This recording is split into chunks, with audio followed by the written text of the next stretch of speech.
My name's Justine Torrance. I served with 2-2 battery Royal Artillery out in Iraq for Op Telic 5, which was interesting to say the least, to be posted from a TA regiment down back into the regs to be able to go and do a tour. We went down there. Originally, they didn't particularly want us there because we were TA, we were stabs. They didn't want us. And it's like, yeah, okay, but we can do the job. Yeah. And I definitely can do the job because I came from a regular regiment and then come to this. So it was a lot about that originally. But some of the memorable memories that I have of being over there was travelling to Camp Smitty and then going into the American camp to raid some of their stores because they have a lot more than what the British Army does. About 1,000 times more Oh, it than was us. great. It was like, can we just go to one of your ISOs for some lunches? And they're like, yeah, help yourself. So we went and we were just chucking them on the back of the vehicle, and then we went to their cookhouse and had some dinner in there, and it's like, how many fridges? You could have ice cream, you could have different pop and what have you, and it was like... Unheard of in the UK. Yeah. we definitely don't get that, and it was like, it was really good. But then when we came out of there, it sort of bit us in the backside because the vehicle in front of me had an axle locked up, so we ended up standing another hour in one position on a bridge. So karma came back and bit you on the bum eye. Definitely, yeah. But you were over there over the Christmas period as well? What was that like? Yeah, I was. Interesting. Toucan rule. I sold my beers. I'm not much of a beer or a lager drinker, but I managed to pull the midnight watch in on duty, which is just rubbish. But you know, everybody has to do their bit. Yeah. And what yeah. was Christmas dinner like? Was Christmas it dinner? gourmet? You know what it is? Christmas.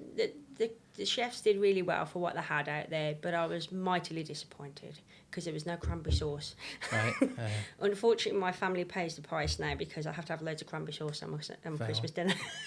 So, Telic 5, what was the dates for that one again? October 2004 to like April, Yeah. March, April 2005. Sure. And Yeah. what was it like at the time out in Iraq? I know initially it was kind of thanks Yeah. that the Brits and the Americans were there, but it turned, doesn't it? The Yeah. tour directly before ours was where them MPs were cornered in that building. Yeah.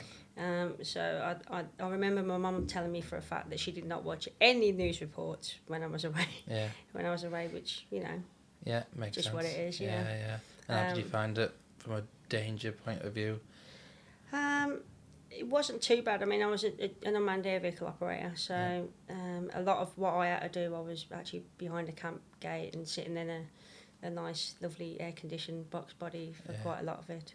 Hey, we all have our crosses to bear, you know. Yeah, sure. But yeah, I did go out on patrols. I did do some of the other stuff, and then when we finally got moved to Alamara for the second half of my tour, we had to back up the Welsh Guards on the just normal duty, guard duty, because obviously they were doing their R&R patch, which was very interesting, especially as they were like, we're gonna.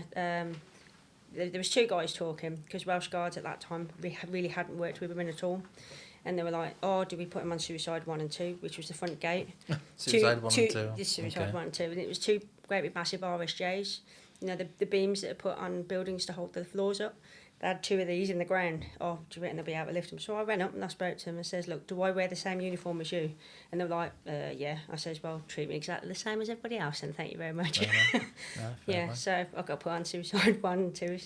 I could put on suicide 1 and 2. Yeah.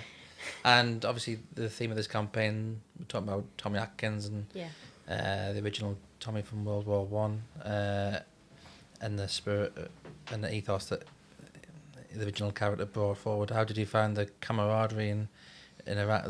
Was it the typical British toilet humour and banter? And yeah, there was always something happening. I after doing an exercise out in Oman, I said to myself I wouldn't do that, especially not when I'm on a tour. 'Cause it's just not worth getting caught up in it. But it's one of them. I mean, you poke fun at each other, you know, are you an Arab, are you a stab, you know what I mean? But at the end of the day, we're all there to do the same job. Yeah. And at the end of the day, we did it to the best of our ability, and we all pretty much came back in one piece. So sure. It's every British soldier. Yeah. It obviously stems from World War One. Yeah. Where the British soldiers were called Tommy. and it's carried on. Yeah. In the 100 years, the spirit of Tommy. Yeah. Oh yeah. Can't get away from that. Yeah. Tommy is everybody basically. I'm Tommy Atkins.